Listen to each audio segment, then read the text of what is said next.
بسم اللہ الرحمن الرحیم۔ پیش خدمت ہے دل کی ڈائری ناولز کی آج کی کہانی۔ یہ سودا تمہیں بہت مہنگا پڑے گا شہراز، اپنی حد مت بھولو۔ یہ زمین میرے باپ کی ہے اور اس پر قدم رکھنے والے کی ٹانگیں توڑنے کا حوصلہ میں آج بھی رکھتا ہوں۔ تپتی ہوئی دوپہر میں سکندر کی آواز کی گونج دور دور تک سنائی دے رہی تھی۔ اس کے ماتھے پر ابھرنے والی رگیں اس کے اندر کے لاوے کا پتہ دے رہی تھیں۔ سامنے کھڑا شہراز، جس کے چہرے پر تکبر کی گہری چھاپ تھی، حقارت سے مسکرایا۔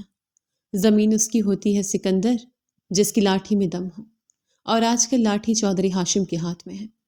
تمہارے باپ کی یہ چند ایکڑ زمین اب ہمارے قبضے میں ہے۔ بہتر ہے کہ خاموشی سے پیچھے ہٹ جاؤ، ورنہ… شیراز کا جملہ ابھی مکمل بھی نہیں ہوا تھا کہ سکندر کا صبر جواب دے گیا۔ ایک زوردار مکہ شیراز کے جبڑے پر پڑا اور پھر وہیں کھیتوں کی منڈیر پر ایک ہولناک ہاتھ آوائی شروع ہو گئی۔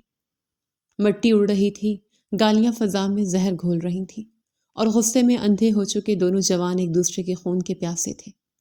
اسی چھینا جھپٹی میں سکندر نے شیراز کو ایک زوردار دھکا دیا۔ شیراز کا توازن بگڑا اور وہ پیچھے موجود پتھریلی ڈھلوان سے ہوتا ہوا نیچے گہری کھائی کے دہانے پر لگے ایک نوکیلے پتھر سے جا ٹکرایا۔ ایک چیخ ابھری اور پھر سب کچھ تھم گیا۔ سکندر کی سانسیں دھوکنے کی طرح چل رہی تھیں۔ اس نے نیچے جھانک کر دیکھا تو اس کے پیروں تلے سے زمین نکل گئی۔ شیراز ساکت پڑا تھا، اس کے سر سے نکلنے والا خون زمین کی پیاس بجھا رہا تھا۔ علاقے کی فضا میں جیسے بارود کی بو پھیل گئی تھی۔ واسع چودھری اپنی حویلی کے برآمدے میں کھڑا سامنے پھیلے وسیع و عریض رقبے کو دیکھ رہا تھا جب یہ خبر اس تک پہنچی۔ واسع چودھری 28 سالہ وجیح نوجوان، جس کی آنکھوں میں بلا کی ذہانت اور لہجے میں برف جیسی سردی تھی۔ وہ اپنے علاقے کا سب سے پڑھا لکھا جاگیردار تھا، لیکن اس کی تعلیم نے اسے نرم کرنے کی بجائے مزید سخت گیر اور اصول پسند بنا دیا تھا۔ گنمی رنگت، گہری بھوری آنکھیں اور ہمہ وقت بند رہنے والے لب اس کی شخصیت کو ایک پراسرار رو بتا کرتے تھے۔ کیا کہا؟ شیراز کی جان چلی گئی؟ واسع کی آواز میں کوئی لرزش نہیں تھی، صرف ایک گہری سنجیدگی تھی۔ جی چودھری صاحب، سکندر نے اسے جان سے مار دیا ہے۔ پورے گاؤں میں تناؤ ہے۔ چودھری ہاشم غصے میں بفرے ہوئے ہیں۔ وہ کسی بھی وقت کرامت کے گھر پر حملہ کر سکتے ہیں۔ ملازم نے ہامتے ہوئے اطلاع دی۔ واسع نے اپنی پستول بیلٹ میں ارسی اور کلف لگے سفید کرتے کی آستینیں چڑھاتے ہوئے باہر کی طرف بڑھا۔ اسے پتا تھا کہ اگر اس نے مداخلت نہ کی تو آج رات کئی لاشیں گریں گی۔ دوسری طرف ایک چھوٹے سے گھر کے کمرے میں مرجان اپنی کتابیں سینے سے لگائے دیوار سے لگی بیٹھی تھی۔ مرجان 19 سالہ کالج کی طالبہ، جس کی آنکھوں میں ابھی ہزاروں خوابوں نے بستی بسائی تھی۔ معصوم نقش، لمبی سیاہ لٹیں اور گلابی رنگت جو خوف سے اس وقت بالکل سفید پڑ چکی تھی۔ وہ اپنے بھائی سکندر سے بے حد پیار کرتی تھی، لیکن آج اسے بھائی نے ان کے پورے خاندان کو موت کے منہ میں دھکیل دیا تھا۔ ابا، وہ ہمیں مار ڈالیں گے۔ واسع چودھری کسی کو معاف نہیں کرتا، اس نے لرزتی آواز میں اپنے باپ کرامت سے کہا، جو سر پکڑے صحن میں بیٹھا تھا۔ اگلے دن گاؤں کے بڑے برگد کے نیچے جرگا بیٹھا۔ فضا میں تناؤ اتنا تھا کہ ایک چنگاری بھی پورے علاقے کو راکھ کر سکتی تھی۔ ایک طرف چودھری ہاشم اپنے مسلح آدمیوں کے ساتھ بیٹھا خون کا بدلہ خون مانگ رہا تھا، اور دوسری طرف کرامت اپنے بیٹے کی زندگی کی بھیک مانگ رہا تھا۔ میرے بھتیجے کا خون ہوا ہے، ہمیں انصاف چاہیے یا پھر سکندر کی گردن؟ چودھری ہاشم کی آواز گونجی۔ علاقے کے وڈیروں نے سر جوڑے۔ واسع چودھری خاموشی سے ایک طرف بیٹھا سب دیکھ رہا تھا۔ اسے اس فرسودہ نظام سے نفرت تھی، لیکن وہ جانتا تھا کہ یہاں قانون نہیں روایت چلتی ہے۔ ہم نے فیصلہ کیا ہے، جرگے کے سربراہ نے بلند آواز میں کہا۔ سکندر اور کرامت کی جان بخشی ہو سکتی ہے، لیکن ایک شرط پر، دشمنی کو رشتے میں بدلنا ہوگا۔ کرامت کی بیٹی مرجان کا نکاح واسع چودھری سے کیا جائے گا۔ ونی کی رسم کے تحت یہ فیصلہ سنایا جاتا ہے تاکہ مزید خون نہ بہے۔ پورے مجمع میں سکتہ طاری ہو گیا۔ واسع کی نظریں بے اختیار جھک گئیں، اس کے چہرے پر ناگواری کے بادل لہرائے۔ وہ اس جاہلانہ رسم کے خلاف تھا، وہ کسی کی زندگی کو یوں قید نہیں کرنا چاہتا تھا۔ ابا، میں یہ نکاح نہیں کر سکتا، واسع نے دھیمی لیکن دو ٹوک آواز میں اپنے باپ سے کہا۔ اگر تم نے انکار کیا تو ابھی اسی وقت گولی چلے گی۔ واسع، کیا تم چاہتے ہو کہ تمہارے چچا اپنے بھتیجے کے غم میں پورے گاؤں کو آگ لگا دیں؟ چودھری ہاشم نے دھاڑ کر کہا۔ واسع نے گہرا سانس لیا۔ اس نے دور جھونپڑی کے پاس کھڑے سکندر اور کرامت کو دیکھا، جن کی نظروں میں موت کا خوف رقص کر رہا تھا۔ اپنی انا اور اصولوں کو قربان کرتے ہوئے اس نے سر جھکا دیا۔ مجھے قبول ہے۔ یہ 3 الفاظ مرجان کے لیے کسی سزائے موت سے کم نہیں تھے۔ جب یہ خبر اس تک پہنچی تو اسے لگا کہ اس کی سانس لینے کی جگہ بھی چھین لی گئی ہے۔ وہ ایک پڑھنے لکھنے والی لڑکی تھی، اسے جاہلانہ رسومات کی بھیڑ چڑھا دیا گیا تھا۔ نکاح کا ماحول کسی جنازے سے کم نہیں تھا، نہ کوئی خوشی تھی نہ کوئی رونق۔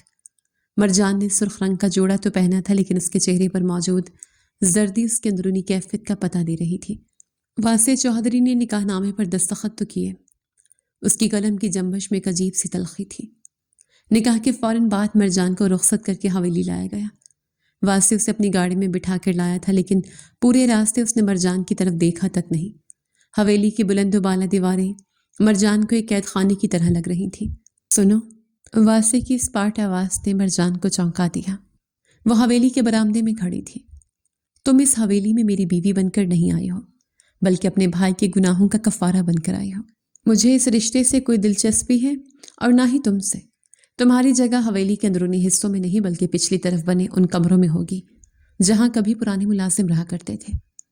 مرجان نے سر اٹھا کر اس شخص کو دیکھا جو اس کا شوہر تھا، لیکن جس کے لہجے میں زہر بھرا تھا۔ واسع کی آنکھوں میں اس کے لیے کوئی ہمدردی نہیں تھی۔ تمہیں یہاں رہنا ہوگا، حویلی کے کام کرنے ہوں گے اور خاموش رہنا ہوگا۔ اگر تمہارے بھائی نے دوبارہ کوئی غلطی کی تو اس کا حساب تم سے لیا جائے گا، واسع نے سرد مہری سے کہا اور اسے وہیں چھوڑ کر اپنے کمرے کی طرف بڑھ گیا۔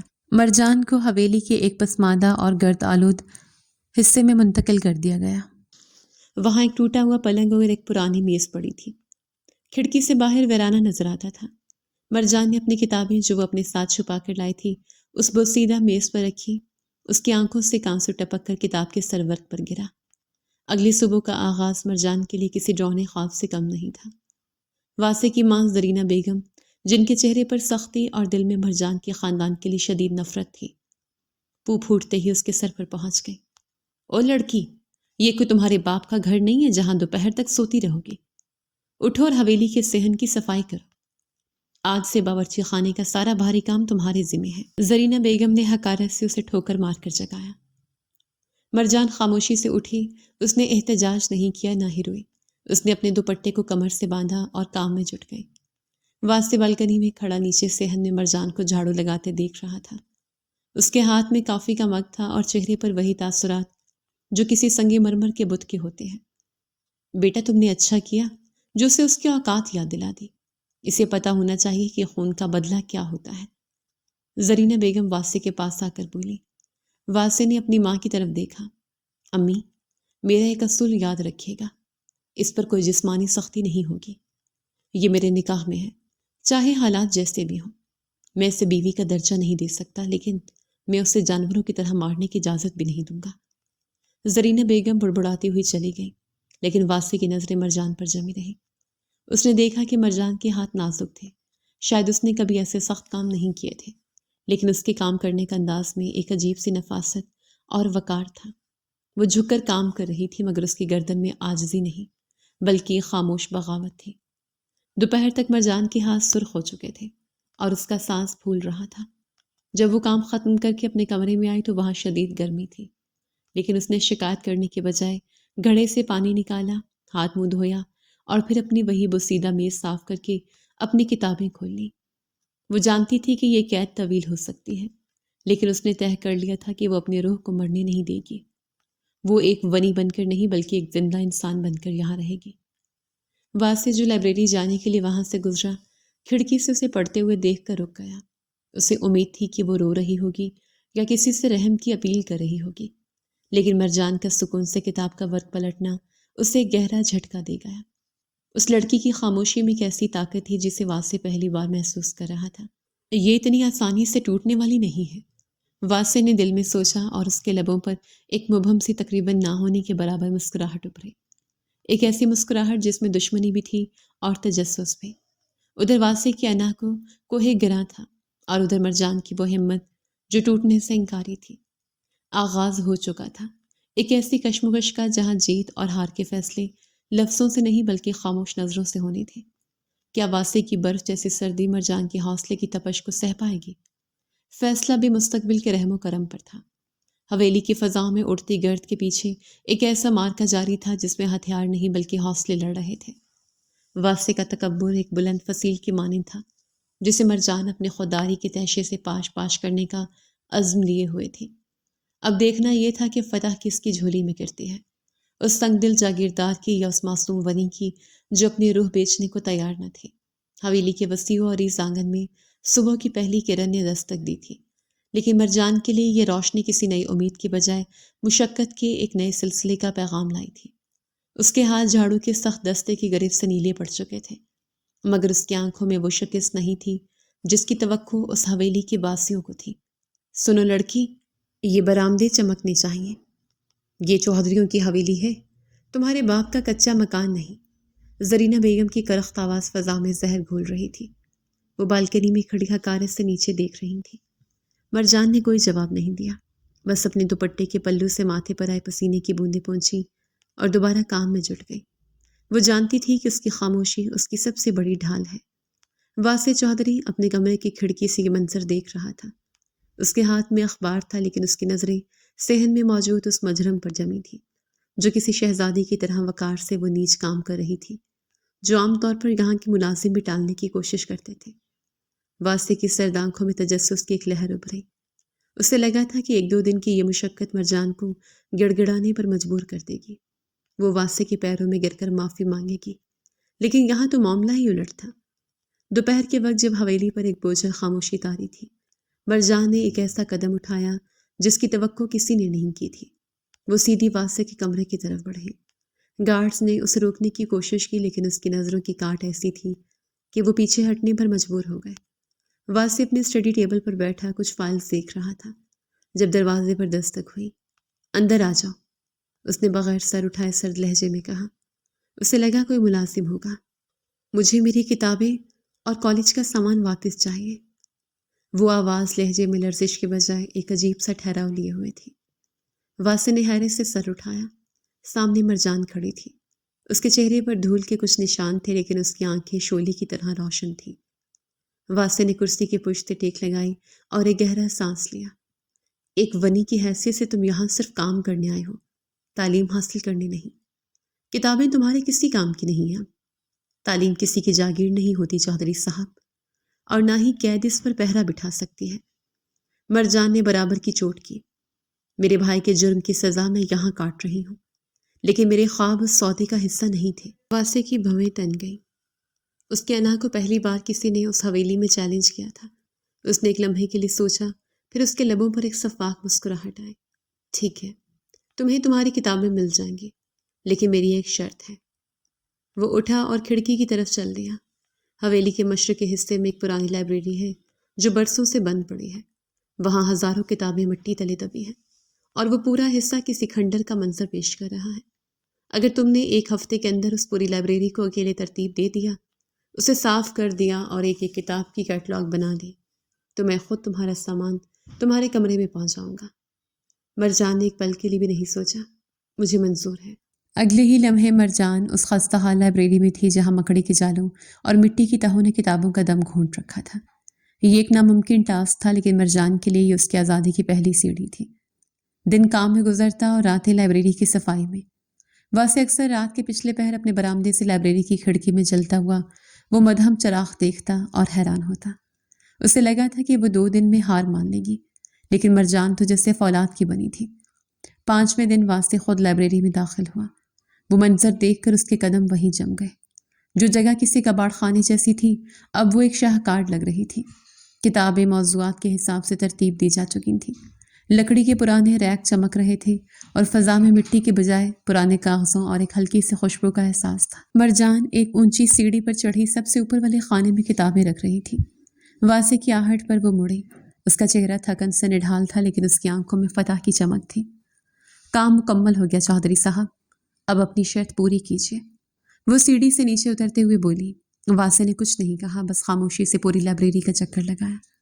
اس کی نظریں ان کتابوں پر تھیں جنہیں اس کے باپ دادا نے جمع کیا تھا، لیکن اس نے کبھی انہیں پلٹ کر نہیں دیکھا تھا۔ تمہاری ہمت کی داد دینی پڑے گی۔ واسطے نے اس کے قریب آ کر رکا۔ اس کے لہجے کی برف کچھ پگھلنے لگی تھی۔ کل صبح تمہارا سامان تمہارے کمرے میں ہوگا۔ مرجان کے لبوں پر پہلی بار ایک ہلکی سی مسکراہٹ آئی جو واسے کے دل پر ایک انمٹ نقش چھوڑ گئی۔ اس رات واسے دیر تک لائبریری میں بیٹھا رہا۔ اب دونوں کے درمیان ایک نیا رشتہ قائم ہو چکا تھا، ایک خاموش مشاہدے کا رشتہ۔ الفاظ کم تھے لیکن نظروں کا تبادلہ بڑھنے لگا تھا۔ خوشگوار حیرتوں کا یہ سلسلہ بھی شروع ہی ہوا تھا کہ حویلی کے آسمان پر کالی گھٹائیں چھا گئی۔ ایک دوپہر اچانک حویلی میں کوہرام مچ گیا۔ چودھری ہاشم جو دوپہر کا کھانا کھا کر آرام کر رہے تھے اچانک تڑپنے لگے۔ ان کے منہ سے جھاگ نکل رہا تھا اور وہ بے ہوش ہو گئے۔ ڈاکٹر کو فوری طور پر بلایا گیا جس نے ابتدائی معائنے کے بعد انکشاف کیا کہ انہیں کھانے میں کوئی زہریلی یا مضر صحت دوا ملا کر دی گئی ہے۔ یہ اسی لڑکی کی کارستانی ہے۔ زرینہ بیگم نے چلاتے ہوئے مرجان کی طرف انگلی اٹھائی جو باورچی خانے کے دروازے پر سہمی کھڑی تھی۔ اس نے اپنے بھائی کا بدلہ لینے کے لیے میرے سہاگ پر ہاتھ ڈالا ہے۔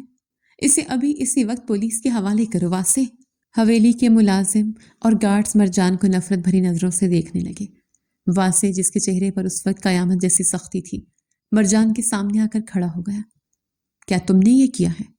اس کی آواز میں گرج تھی۔ مرجان نے سر اٹھا کر واسے کی آنکھوں میں دیکھا۔ میں نے کچھ نہیں کیا، میں تو اس وقت لائبریری میں تھی۔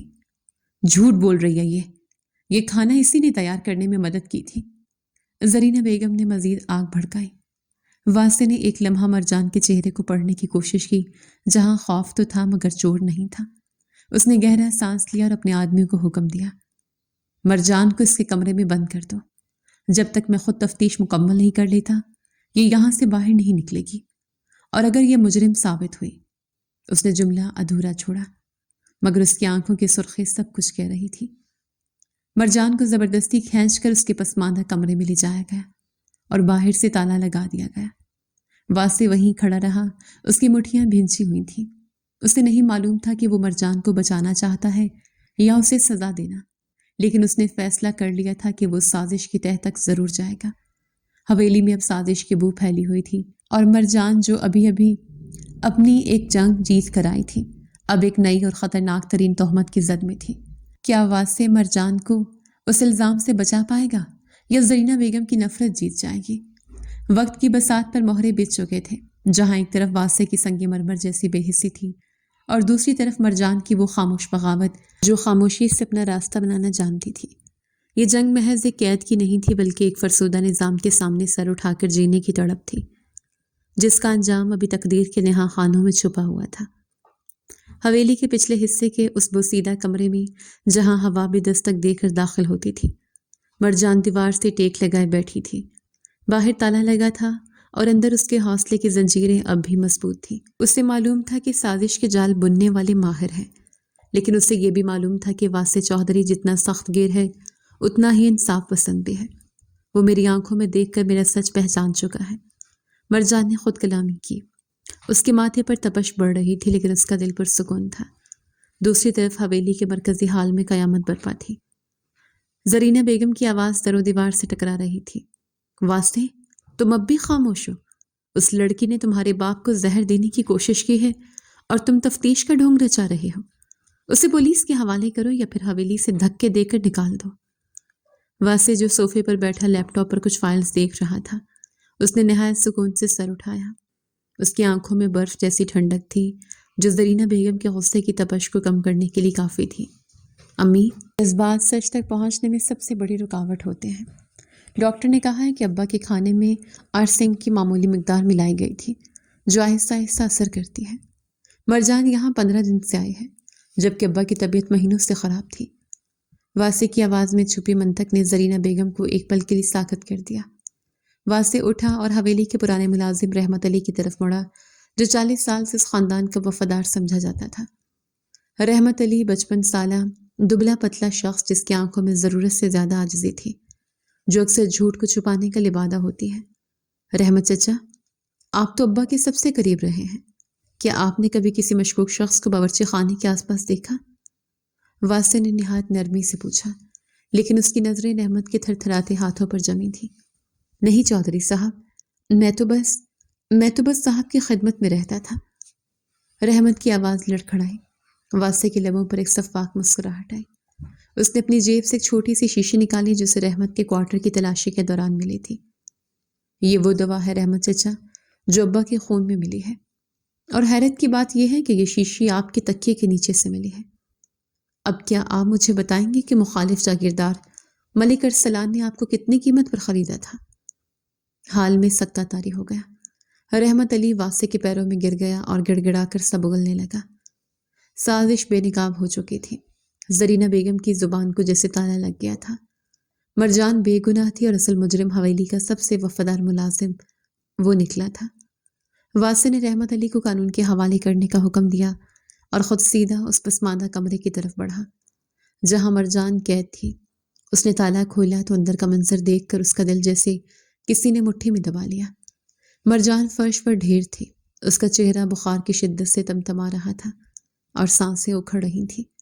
اس کمرے کی خستہ حالی اور وہاں موجود نمی نے اس کی نازک طبیعت کو نڈھال کر دیا تھا۔ مرجان! واسع کی آواز میں پہلی بار کرب ابھرا۔ اس نے آگے بڑھ کر اسے اپنے مضبوط بازو میں اٹھایا۔ مرجان کا سر بے ساختہ اس کے کندھے پر ٹک گیا۔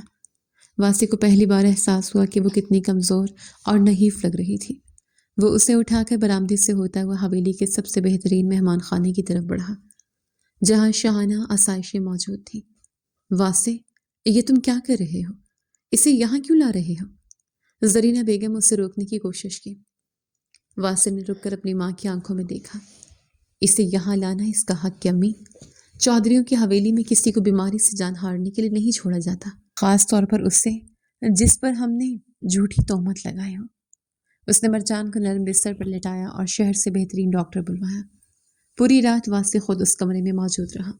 وہ جو کبھی کسی کے سامنے نہیں جھکا تھا، آج ایک ونی کے سرہانے بیٹھا اس کی ٹھنڈی پٹیاں بدل رہا تھا۔ اس کی سخت گیری کے پیچھے چھپا انسان بیدار ہو چکا تھا۔ 3 دن بعد مرجان کی آنکھ کھلی تو اس نے خود کو ایک پرسکون اور پرتعیش ماحول میں پایا۔ سامنے بڑی سی کھڑکی سے باغ کا نظارہ تھا اور کمرے میں سندل کی دھیمی خوشبو پھیلی تھی۔ تم ہوش میں آ گئی؟ دروازے پر واسع کھڑا تھا۔ اس نے آج سفید کرتے کی بجائے سیاہ رنگ کا لباس پہن رکھا تھا جس میں وہ مزید باروب لگ رہا تھا۔ میں یہاں کیسے؟ مرجان نے نحیف آواز میں پوچھا۔ واسع اس کے قریب کرسی پر بیٹھ گیا۔ تم بے گناہ ثابت ہو چکی ہو مرجان۔ رحمت علی پکڑا گیا۔ مجھے افسوس ہے کہ تمہیں اس تکلیف سے گزرنا پڑا، لیکن اب تم یہاں رہو گے۔ یہ تمہارا نیا کمرہ ہے۔ مرجان نے اس کی آنکھوں میں دیکھا۔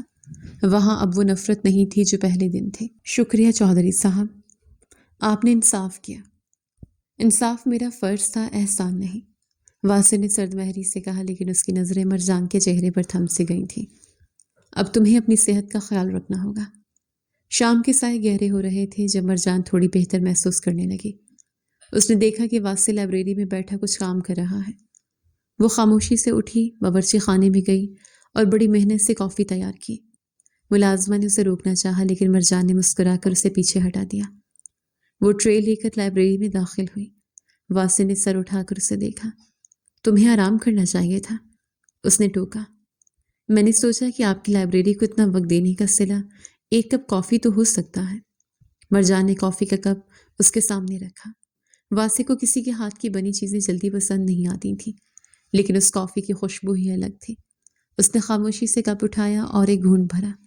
اس کے چہرے کے تناؤ میں واضح کمی آئی۔ بہت اچھی ہے، اس نے مختصر جواب دیا، لیکن اس کی نظروں نے وہ سب کہہ دیا جو اس کے لب نہیں کہہ پائے تھے۔ یہ ان کے درمیان پہلا نرم اور براہ راست رابطہ تھا۔ حویلی کی فضاؤں میں اب نفرت کی جگہ ایک انکہی اپنائیت جنم لے رہی تھی، لیکن یہ سکون زیادہ دیر برقرار نہیں رہنے والا تھا۔ اسی رات جب پوری حویلی نیند کی آغوش میں تھی، مرجان کے کمرے کی کھڑکی پر ایک دستک ہوئی۔ مرجان نے گھبرا کر دیکھا تو باہر اس کا بھائی سکندر کھڑا تھا۔ وہ مفرور تھا، لیکن اپنی بہن کو اس جہنم سے نکالنے کے لیے اپنی جان خطرے میں ڈال کر آیا تھا۔ مرجان جلدی آؤ، میں تمہیں یہاں سے لے جانے آیا ہوں، سکندر نے سرگوشی کی۔ مرجان کا دل زور سے دھڑکا۔ ایک طرف اس کا بھائی تھا اور دوسری طرف وہ شوہر جس نے ابھی ابھی اس کی جان بچائی تھی اور اس کے لیے انصاف کیا تھا۔ سکندر، تم پاگل ہو گئے ہو، یہاں گارڈز ہیں، تم پکڑے جاؤ گے۔ مرجان نے اسے واپس جانے کو کہا۔ میں تمہیں اس ونی کی زندگی گزارتے نہیں دیکھ سکتا، چلو میرے ساتھ۔ سکندر نے اس کا ہاتھ پکڑ کر کھینچنا چاہا، لیکن اچانک پورے صحن میں تیز روشنی پھیل گئی۔ ہاتھ پیچھے ہٹاؤ سکندر، واسع کی گرجدار آواز نے فضا کو چیر دیا۔ درجنوں گارڈز نے سکندر کو گھیرے میں لے لیا تھا۔ واسع کے ہاتھ میں کوئی اسلحہ نہیں تھا، لیکن اس کی موجودگی ہی کسی ہتھیار سے کم نہ تھی۔ سکندر غصے میں پاگل ہو کر واسع پر جھپٹا، لیکن واسع نے بڑی مہارت سے اس کا وار روکا اور اسے دیوار سے جا لگایا۔ تمہاری ہمت کیسے ہوئی میری حویلی میں چوروں کی طرح گھسنے کی؟ واسع کی آنکھیں خون آلود ہو رہی تھیں۔ یہ میری بہن ہے، میں اسے لے کر جاؤں گا، سکندر چلایا۔ گارڈز نے اپنی بندوقوں کے دہانے سکندر کی طرف کر دیے تھے۔ موت 1 انچ کے فاصلے پر تھی۔ نہیں، رک جائیں۔ مرجان دوڑتی ہوئی واسع اور سکندر کے درمیان آ کر کھڑی ہو گئی۔ اس نے اپنی باہیں پھیلا کر اپنے بھائی کو اپنی پناہ میں لے لیا۔ اس کی آنکھوں میں آنسو تھے، لیکن لہجے میں وہی پرانی مضبوطی۔ واسع صاحب، اسے چھوڑ دیں، یہ نادان ہے، اسے نہیں پتا کہ وہ کیا کر رہا ہے۔ واسع نے غصے سے مرجان کو دیکھا۔ یہ مجرم ہے مرجان، اسے گولی مارنا میرا حق ہے۔ مرجان نے سکندر کی طرف مڑ کر دیکھا اور پھر بلند آواز میں اعلان کیا، میں کہیں نہیں جا رہی سکندر، میں اپنی مرضی سے یہاں رکی ہوں۔ میں واسع چوہدری کی بیوی ہوں اور اس حویلی کی عزت اب میری عزت ہے۔ تم واپس جاؤ اور ابا کا خیال رکھو۔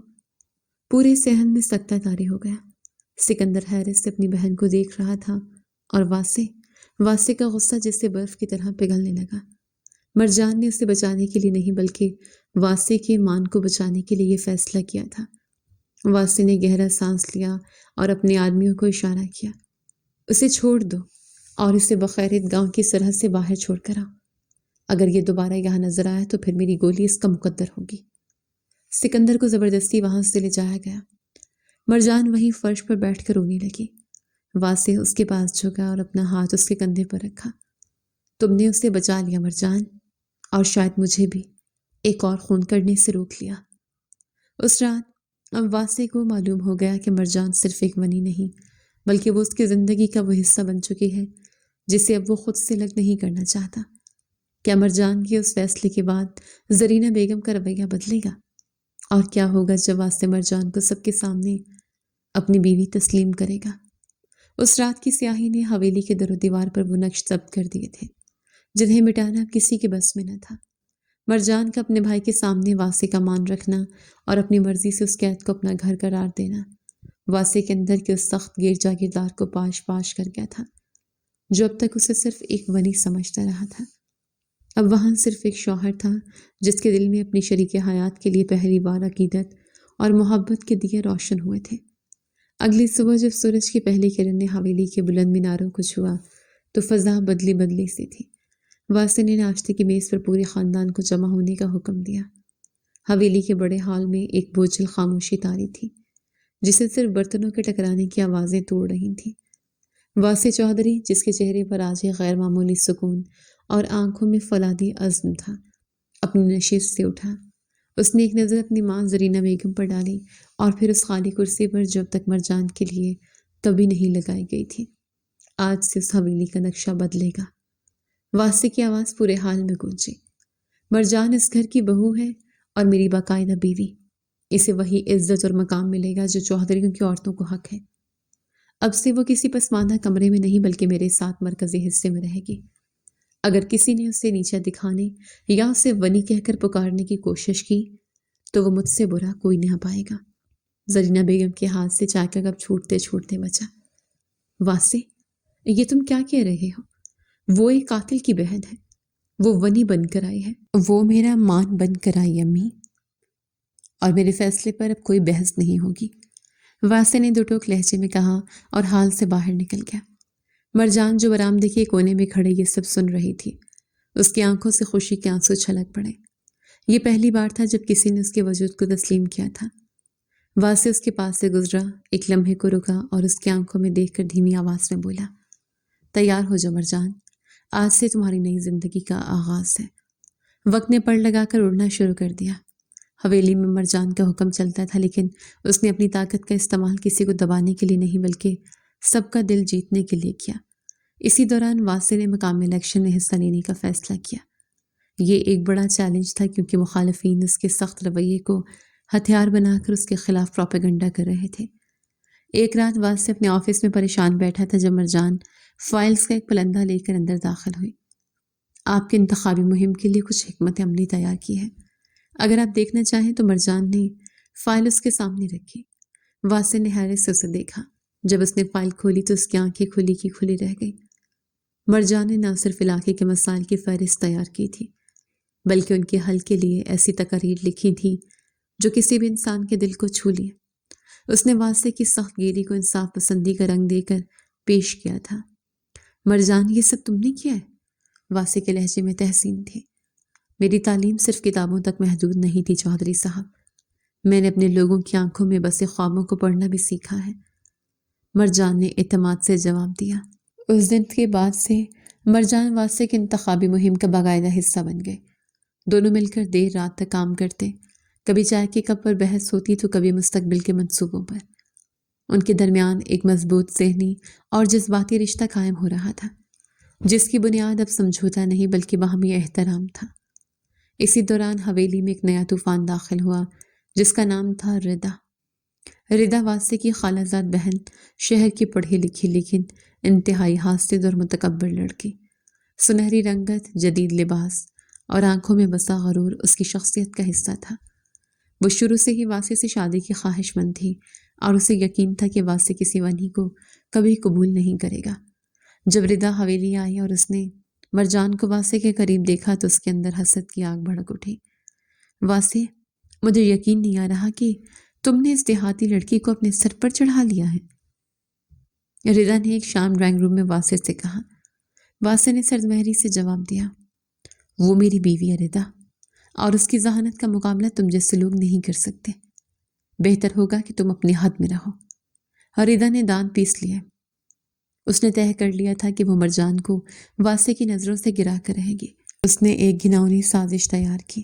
اس نے مرجان کی لکھائی کی نقل کرتے ہوئے ایک جعلی خط تیار کیا جس میں یہ دکھایا گیا تھا کہ مرجان ابھی بھی اپنے بھائی سکندر کے رابطے میں ہے اور اسے حویلی کے خفیہ راستوں اور واسع کے انتخابی مہم کی خفیہ معلومات فراہم کر رہی ہے تاکہ مخالفین فائدہ اٹھا سکیں۔ ایک شام واسع اپنے کمرے میں داخل ہوا تو اس کے چہرے پر غصے کی لہریں واضح تھیں۔ اس کے ہاتھ میں وہ خط تھا۔ مرجان، یہ کیا ہے؟ اس نے خط اس کے سامنے پھینک دیا۔ مرجان نے خط پڑھا تو اس کے پیروں تلے سے زمین نکل گئی۔ خط میں لکھے الفاظ زہریلے تھے اور لکھائی بالکل اس جیسی تھی۔ یہ میں نے نہیں لکھا، مرجان نے واسع کی آنکھوں میں آنکھیں ڈال کر کہا۔ اس کی آواز میں کوئی لرزش نہیں تھی۔ لکھائی تمہاری ہے، مہر تمہارے کمرے کی ہے، اب بھی تم کہو گی کہ یہ تم نے نہیں کیا؟ واسع کی آواز میں گرج تھی۔ مرجان نے گہرا سانس لیا۔ اس نے رونا دھونا نہیں شروع کیا بلکہ پر اعتماد لہجے میں کہا، واسع صاحب، آپ ایک پڑھے لکھے اور منطقی انسان ہیں۔ آپ نے خود مجھ سے کہا تھا کہ سچ تک پہنچنے کے لیے جذبات کو ایک طرف رکھنا پڑتا ہے۔ اگر آپ کو مجھ پر رتی برابر بھی یقین ہے تو اپنی عقل کا استعمال کریں اور خود سچ تلاش کریں۔ میں کوئی صفائی نہیں دوں گی۔ واسع اس کے جواب پر دنگ رہ گیا۔ وہ خاموشی سے خط اٹھا کر کمرے سے باہر نکل گئی۔ اس نے فوراً شہر سے ایک رائٹنگ ایکسپرٹ کو بلوایا اور اسے وہ خط اور مرجان کی پرانی کتابیں دیں جن پر اس کی لکھائی موجود تھی۔ کچھ گھنٹوں کے معائنے کے بعد ماہر نے انکشاف کیا کہ خط کی لکھائی مرجان کی لکھائی سے 90% مماثلت رکھتی ہے، لیکن قلم پر دباؤ اور کچھ حروف کی بناوٹ واضح طور پر کسی دوسرے شخص کی ہے جس نے نقل کرنے کی کوشش کی ہے۔ واسع نے خاموشی سے حویلی سے CCTV کیمروں کی ریکارڈنگ منگوائی جو اس نے حال ہی میں لگوائے تھے۔ اس میں صاف نظر آ رہا تھا کہ ردا مرجان کے کمرے میں داخل ہوئی ہے جب وہ لائبریری میں تھی۔ اگلی صبح واسع نے پوری حویلی کے سامنے ردا کا ہاتھ پکڑا اور اسے حال کے بیچوں بیچ لے آیا۔ ردا، میں نے تمہیں مہمان سمجھ کر جگہ دی تھی لیکن تم نے میرے گھر کی عزت پر ہار ڈالنے کی کوشش کی۔ واسع کی آواز میں چھپی نفرت نے ردا کو لرزا دیا۔ واسع، یہ تم غلط سمجھ رہے ہو، یہ خط سچا ہے۔ ردا نے جھوٹ بولنا چاہا لیکن واسع نے ایکسپرٹ کی رپورٹ اور لیپ ٹاپ اس کے سامنے رکھ دیا۔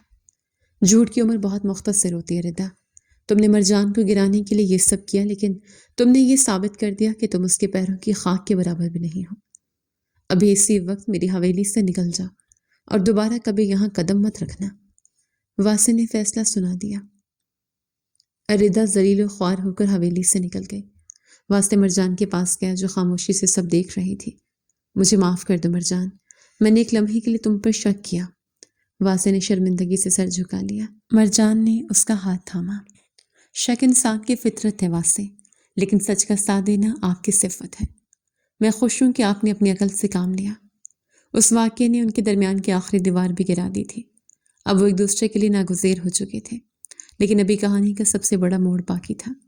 ایک رات جب واسع پرانے خاندانی کاغذات اور شہراز جس کا قتل سکندر کے ہاتھوں ہوا تھا کی پرانی ڈائری اور قانونی دستاویزات کا جائزہ لے رہا تھا، تو اس کے ہاتھ ایک ایسا انکشاف لگا جس نے اس کے ہوش اڑا دیے۔ وہ کاغذات چیخ چیخ کر کہہ رہے تھے کہ شہراز ایک بہت بڑا دھوکے باز تھا۔ وہ دراصل واسع کے باپ چودھری ہاشم کی تمام جائیداد پر قبضہ کرنے کا منصوبہ بنا رہا تھا، اور سکندر کے ساتھ اس کی ہاتھا پائی زمین کے قبضے کی وجہ سے نہیں، بلکہ سکندر کی طرف سے چودھری ہاشم کو اس دھوکے سے بچنے کی کوشش میں ہوئی تھی۔ شیراز نے خود سکندر پر حملہ کیا تھا اور سکندر نے صرف دفاع کیا تھا، یعنی ولی کی وہ رسم جس کی بنیاد پر مرجان یہاں آئی تھی وہ ایک بہت بڑے جھوٹ اور ناانصافی پر مبنی تھی۔ واسع کے ہاتھوں سے کاغذ گر گئے۔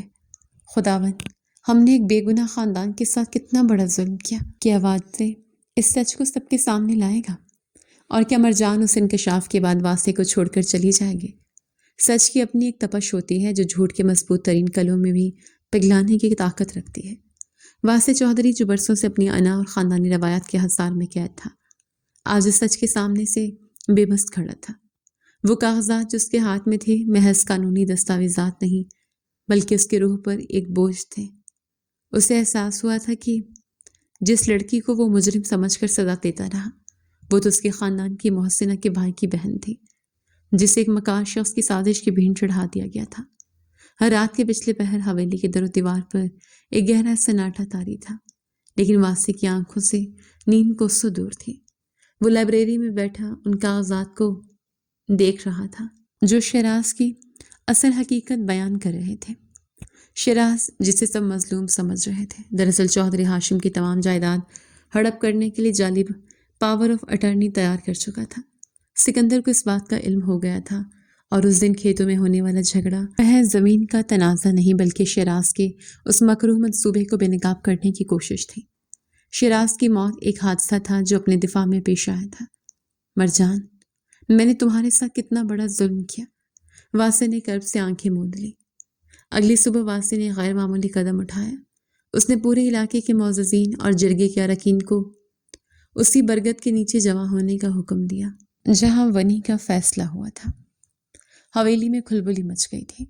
زرینہ بیگم پریشان تھی اور مرجان کے دل میں ایک انوکھا خوف تھا، مگر واسع کے چہرے پر ایک ایسی جلالت تھی جس کے سامنے کسی کو سوال کرنے کی ہمت نہ ہوئی۔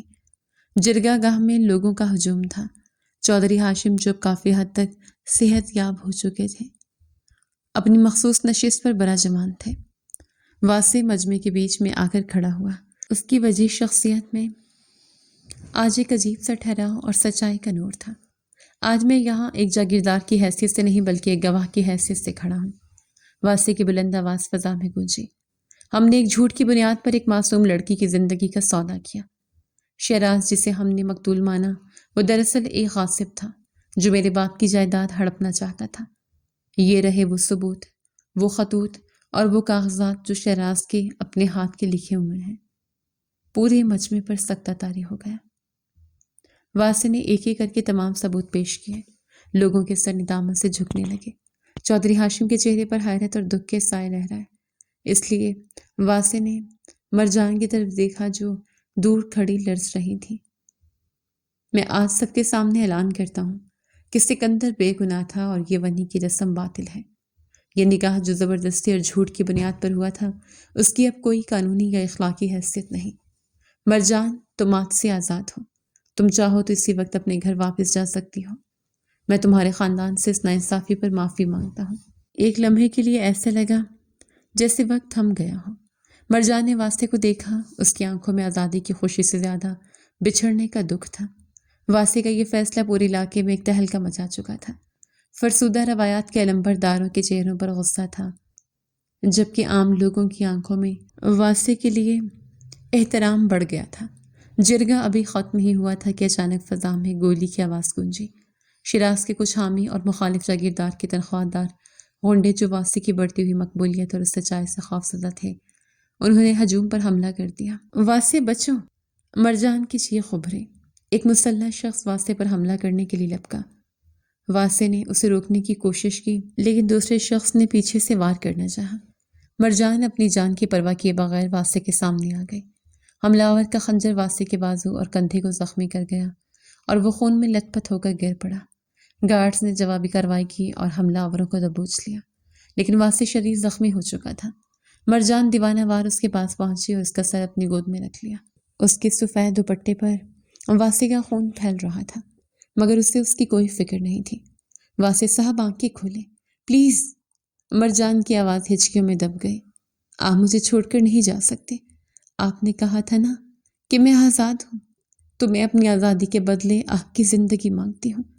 میں نہیں جاؤں گی کہیں، میں آپ کی بیوی ہوں اور ہمیشہ رہوں گی۔ واسع نے کرب کے عالم میں اپنی آنکھیں کھولی اور مرجان کے آنسوں سے بھیگے چہرے کو دیکھا۔ اس کے لبوں پر ایک نحیف سی مسکراہٹ آئی۔ اس نے مرجان کے کانپتے ہوئے ہاتھ پر اپنا زخمی ہاتھ رکھا۔ تم آزاد ہو مرجان، قید سے بھی اور اس بوجھ سے بھی، اس نے مشکل سے کہا۔ نہیں، میری آزادی آپ کے ساتھ ہونے میں ہے۔ میں آپ سے محبت کرتی ہوں واسع۔ مرجان نے پہلی بار اپنے دل کا راز فاش کر دیا۔ یہ اقرار اس خون آلود ماحول میں ایک ایسی خوشبو کی طرح پھیلا جس نے ہر نفرت کو مٹا دیا۔ واسع کو فوری طور پر شہر کے ہسپتال منتقل کیا گیا۔